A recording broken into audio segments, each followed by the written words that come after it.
Hi everyone, this is Coach Mo. I'm wondering if part of my technical difficulties are because of the words I used in the description. So hopefully you guys can see this video. I'm talking about my mastectomy diagnosis. It was actually a cancer diagnosis leading to a double mastectomy. Sorry, I'm like getting these notes that if I'm live or not. So today, I'm talking about the month of October, 9 years ago, where I was grappling with not only my diagnosis, but also treatment options for my breast cancer and kind of what happened along the way and what led me to the day of surgery. Tomorrow, I'm going to be talking about the surgery itself and being in the hospital and my experiences there. So it looks like we have some viewers. Hey, Megan, how are you? Tracy, nice to see you guys. So hopefully the technical difficulties are behind us so that I can share my story and hopefully give you an inspirational nuggets on navigating any difficult journey, because that's really what I'm talking about. And my beautiful, gorgeous, lovely sister is here. Part of this journey is your journey, Megan, because it all started when we were training for the Marine Corps Marathon in 2008. Megan had just gotten into being a runner, had lost a lot of weight, was totally healthy, totally jamming, and she asked me if I would run a full marathon with her, and we ended up doing that in October. I was diagnosed with my breast cancer at the end of September and spent the month of October, thank goodness, finishing up our marathon training. That helped me stay focused on that. Because it was her journey and my journey, no, Megan, you asked me, man. So we were training together. We were getting up at 4 o'clock in the morning or 3:30 in the morning on Saturday mornings to do our 4-hour training run at about this time, because we were in the peak of our training. And I get diagnosed with breast cancer, both breasts. It was an unlikely situation for me, being a runner all my life, always being pretty healthy, but I talked about the ravages of stress on my body on Monday. Yesterday I talked about that fateful day when I got the phone call, you have cancer, and basically kind of dealing with that with my team at work. I was at a brand new job of less than 3 months and having to basically show up vulnerably and share my diagnosis and what was ahead of me with them. Today I'm going to talk about that month of October and what that was like to have the shock of a lifetime, to be staring death down the barrel. I'm like looking at death, and death is looking back at me, and I'm going, oh no, we're not doing this. We're not doing that. But truthfully, I didn't know if I was doing death. I didn't know. Anytime you hear the words cancer, you're thinking it's kind of like an option. You're looking at your hand and you're going, okay, there's this option, there's that option, okay, I could possibly die. And yeah, that starts to be one of the things you're looking at. And just in thinking about it, life and death encounters are pretty profound, and it changed me forever, for sure. But let me tell you this, training for the marathon and running with my sister and doing the marathon helped keep my focus on something outside of the breast cancer and something bigger than that, and being there with her and having that journey. So navigating any difficulty in life, if there's a bigger cause, if there's something more that's aligned with who you are, you're going to get through it much more easily. The other thing is, I did have to focus on what my options were. I did have to focus on what was going to happen, the practical aspects of it.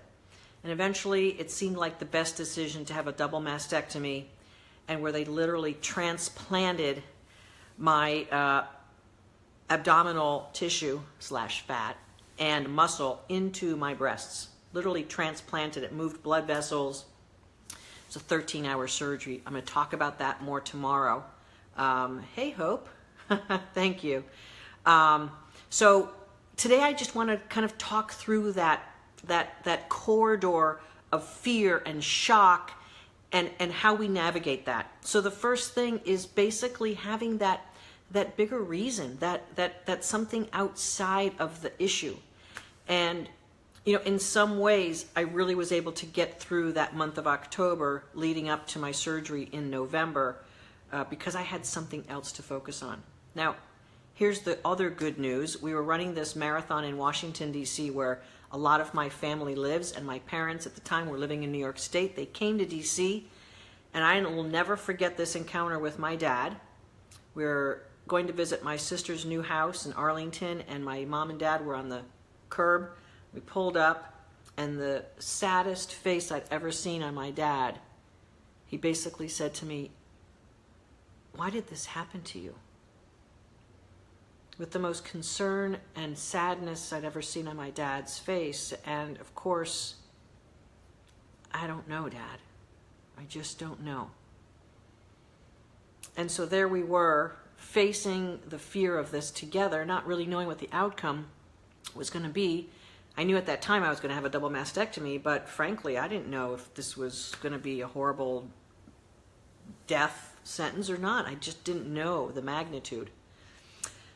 So we ran the marathon. We had a great family event. It was certainly shrouded by what was coming up for me, but it was fantastic to have all of that celebration with my sisters and my brother and my parents.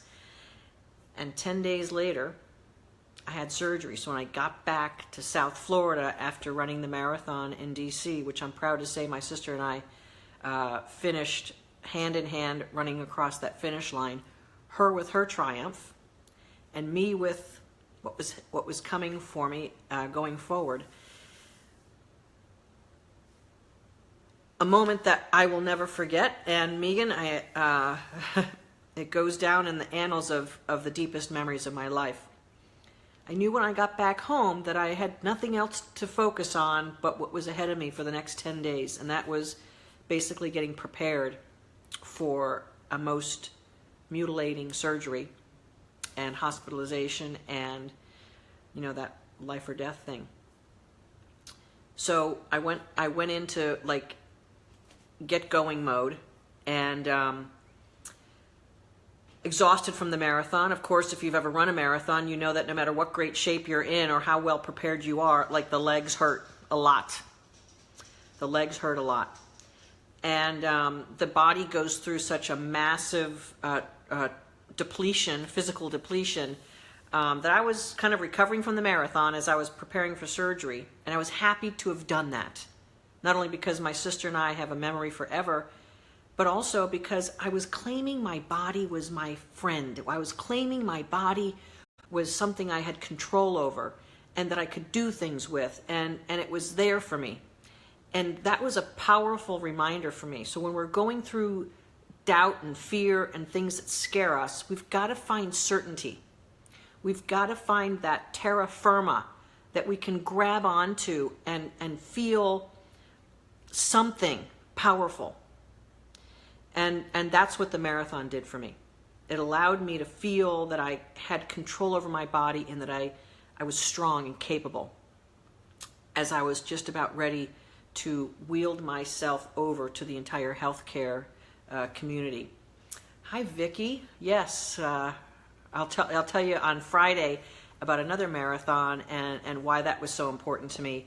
Friday I talk about my recovery period. Tomorrow I'm going to talk about the actual surgery and the hospitalization, and there is a profound story or two in my experience at the hospital that, again, I'll never forget, and it's about how we show up. So I'll save that for tomorrow. But today, so I want to talk about how we move through that, how we move through this horrible corridor of kind of like knowing that we're marching to something that is ultimately going to have us face life and death. So the certainty of my body with the marathon, the leaning into my family and my partner and knowing that I had people around me. I leaned into the people at work. I believe after the marathon, I probably worked like a couple of days after that.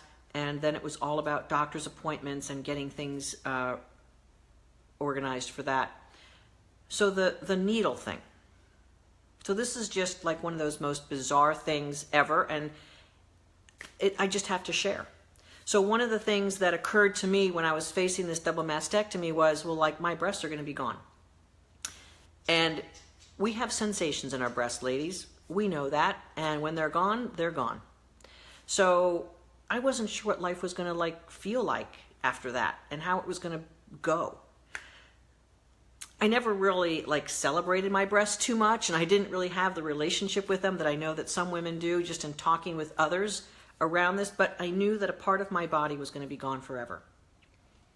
And so that made me sad, and I was unsure about what that was going to look like and feel like afterwards.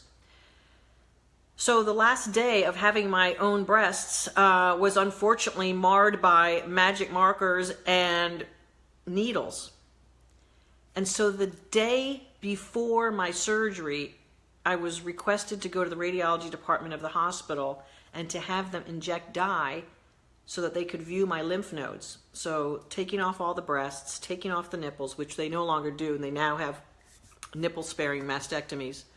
But when I had mine done 8 years ago, the nipple was considered to be potentially an area where cancer could spread quickly.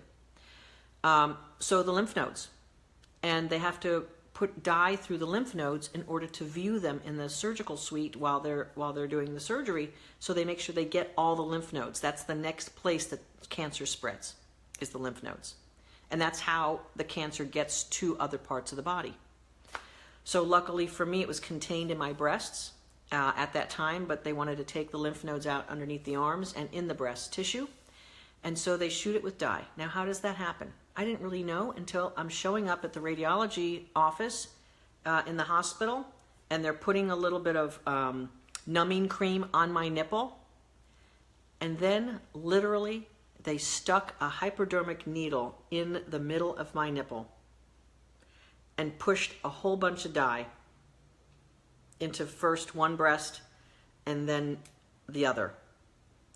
Now, if you've ever had anything injected in a body part, you know that that fluid gets taken up in the body. And so my breasts are now engorged with this dye. I almost passed out when they put the first needle in my nipple. I'm going, what the heck? Really? This is what we do? This is the smartest way we've been able to find out to put dye into the lymph nodes? Yes, and it also helps us see the mammary ducts and this and that, and it was all made sense to them, but it was horrible. So my last day of having breasts, I'm getting them punctured and pulverized by needles and filled up with dye, so they were not comfortable at all. It was horrible. I was cranky. I was irritable. I was upset. I was not my best self, honestly. It was horrible. And then off to the surgeon's office where they marked up my breasts and my skin to where they were going to make their marks. And so the last day of having one of the most beautiful parts of being a woman, no. So I did not quite enjoy the last day with my breasts. And it was horrible and it was hard. And I knew what was ahead of me the next day. But I leaned into the highest version of me as much as I could find. And that was the woman who crossed the finish line of the marathon 10 days earlier, hung by my sister as we both did that, hung with my family, with my partner. That's the middle of the journey. The middle of the journey was those last few weeks leading up to this big uncertainty of what's going to really happen in the operating room, what's really going to happen when they look at the breast tissue, and what's really going to happen with the lymph nodes, and what's my future look like. It was very uncertain. And so that last night, sleeping at home and knowing I had an intensive care stay of about a week in the hospital in front of me, missing the Coldplay concert, by the way, something I was looking forward to, had to give up that, because the concert was during the time that I was in the hospital. Tomorrow I talk about the surgery and the incredible, miraculous things that happened while I was a patient. And I was 100% vulnerable and at the whim of all the beautiful, wonderful nurses and doctors and others who took care of me. It was a profound experience, and there were a few very profound, life-changing episodes that happened while I was in the hospital. And I'm going to talk about that tomorrow, and then Friday, my recovery. I sincerely hope that my story of moving through my breast cancer journey and how it cracked me open and allowed me to really feel and realize who I am, who I was at the time, and it helped me emerge as a more strong person, a more sure person. Now, people who knew me would never thought that I was lacking for much of that, but deep inside, I was lacking, and I wasn't always as sure-footed as I may have seemed. But this process of going through literally my life being on the line and how I handled it and what I did to get through it brought me back to myself and to my center and to my power. It's the reason why I coach Bring Your Soul to Work. Because it cracked me open, broke my heart, ravaged my breasts and my chest wall and my abdomen and under here. I mean, I'm scarred up basically from here to my pubic area. It scarred my body, but it opened me up in so many powerful ways, and the opportunity to share my story has really helped as well. I didn't realize exactly how much it was going to help me relive my own personal power and story. So thank you very much for tuning in today. Tomorrow, the surgery, the hospitalization, and some really unique, amazing connections, not only with others, but also a very unique connection with eternity, basically. Hey, Beverly. So I hope to see you again tomorrow. I'll be doing this a little bit later in the evening, so hopefully folks maybe coming home from work or whatever can check out my story. There's going to be I'm going to have to bring more than one tissue tomorrow. So thank you for joining me today. Tomorrow it's the surgery. It's me showing up at the hospital at 5 a.m. Ready to do this, like I was facing another marathon. And I learned some powerful things. So thanks for joining me today. This is Coach Mo Faul sharing my breast cancer journey. Remember, this is all about what opens us up and cracks us open is sometimes the biggest gift, even though it seems like the most torturous situation. So have a good night, everyone, and I'll see you tomorrow for section 4, and then Friday we've got my recovery, and hopefully there's some more positive words for Friday. Have a great evening, and thanks again for tuning in. See you tomorrow.